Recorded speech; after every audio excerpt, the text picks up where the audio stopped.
Assalamualaikum warahmatullahi wabarakatuh.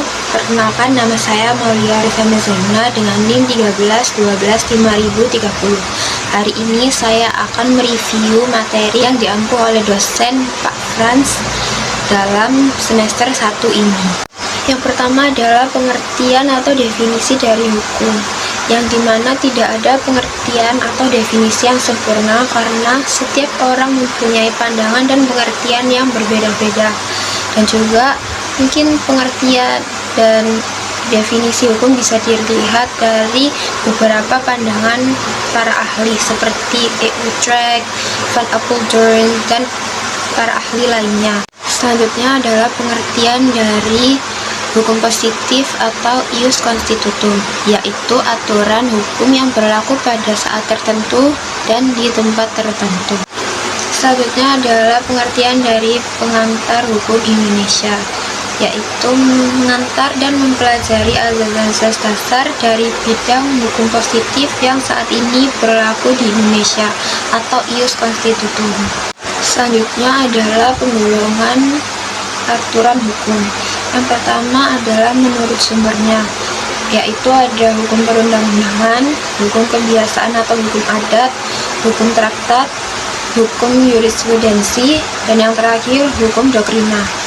Yang pertama, hukum kebiasaan atau adat adalah perilaku atau kebiasaan turun-temurun.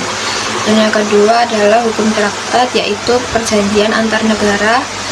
Dan yang selanjutnya adalah hukum jurisprudensi, yaitu putusan pengadilan atau putusan hakim. Selanjutnya adalah ruang lingkup PIH, yaitu hukum sebagai norma atau kaidah, lalu hukum sebagai gejala perilaku di masyarakat, dan yang terakhir hukum harus menjadi manifestasi dalam tingkah laku yang berkembang di masyarakat. Selanjutnya, unsur dari sistem hukum itu ada 3. Yang pertama substansi, yang kedua kultur, dan yang ketiga adalah struktur. Selanjutnya adalah klasifikasi hukum. Yang pertama menurut sifatnya, yaitu memaksa, wajib, atau tidak bisa ditolak, dan mengatur dapat dikesampingkan. Yang kedua menurut isi atau materi, yaitu publik dan privat. Yang ketiga menurut bentuknya. Yang pertama tertulis seperti KUHP atau dan KUH. Dan yang kedua tidak tertulis seperti hukum adat atau kebiasaan.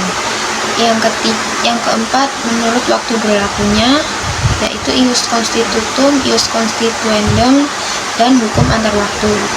Dan yang kelima menurut waktu berlakunya, ada lokal, nasional, dan internasional. Selanjutnya adalah pengertian azas, norma, dan nilai. Azas merupakan roh norma hukum, unsur pokok peraturan hukum atau jantungnya peraturan hukum dan landasan paling luas dari lahirnya peraturan. Azas hukum merupakan dasar logika lahirnya peraturan hukum, dan semua peraturan hukum harus dapat dikembalikan pada asas hukum. Dalam sebuah negara, nilai diturunkan dari filsafat atau ideologi. Fungsi azas yaitu menjaga ketaatan azas positif bagi hakim. Contohnya adalah putusan yang berkekuatan hukum tetap. Selanjutnya, sebagai rekayasa sosial. Macam-macam azas hukum. Yang pertama adalah restitutio in integrum, yaitu pengembalian kepada semula apabila terjadi konflik. Yang kedua, lex posteriori derogat legi priori, yaitu undang-undang yang berlaku di kemudian membatalkan undang-undang terdahulu sejauh undang-undang itu masih mengatur objek yang sama. Yang ketiga, the rule of law, yaitu semua sama kedudukannya di depan hukum. Yang keempat, pacta sunt servanda, dan yang kelima, presumption of innocence. Selanjutnya, pengertian norma. Norma adalah ketentuan konkret diperjelas dalam hukum. Dan pengertian nilai adalah konsep berpikir suatu kebenaran dan bersumber dari norma dan etika. Dan yang terakhir adalah pengertian hukum pidana. Hukum pidana adalah kajian hukum yang mempelajari tentang kepidanaan atau sanksi. Hukum pidana ada dua, yaitu material berupa KUHP dan formil, yaitu bagaimana proses penegakan hukum itu berjalan. Fungsi hukum pidana yang pertama yaitu ideal sebagai upaya terakhir dalam penegakan hukum. Yang kedua, fungsi subsidiaritas. Yang ketiga, stigma negatif. Lalu tujuan hukum pidana melindungi kepentingan dan perseorangan akibat pelanggaran yang dilakukan seseorang. Aliran tujuan pemidanaan ada tiga. Yang pertama adalah aliran klasik, yang kedua aliran modern, dan yang terakhir aliran non-klasik. Selanjutnya adalah pengertian dari hukum perdata. Yang pertama menurut Profesor Subekti yaitu segala hukum pokok yang mengatur kepentingan perseorangan.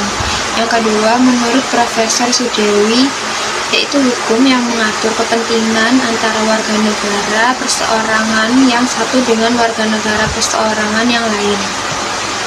Hukum perdata ada dua, yaitu yang pertama hukum perdata material dan hukum perdata formil. Dan yang terakhir adalah asas-asas dalam hukum acara perdata yang berhubungan dengan peranan. Yang pertama, prakarsa proses dilakukan oleh para pihak yang bersengketa. Yang kedua, hakim bersifat menunggu. Yang ketiga, hakim wajib mengusahakan perdamaian. Yang keempat, acara pemeriksaan dalam sidang pengadilan mengutamakan tulisan-tulisan. Selanjutnya, putusan yang tidak lengkap atau kurang cukup dipertimbangkan merupakan alasan untuk pemeriksaan di Mahkamah Agung. Dan yang terakhir, jurisprudensi dan doktrin seringkali dijadikan landasan oleh hakim untuk memperkuat putusan yang telah ditetapkannya. Sekian dari saya. Wassalamualaikum warahmatullahi wabarakatuh.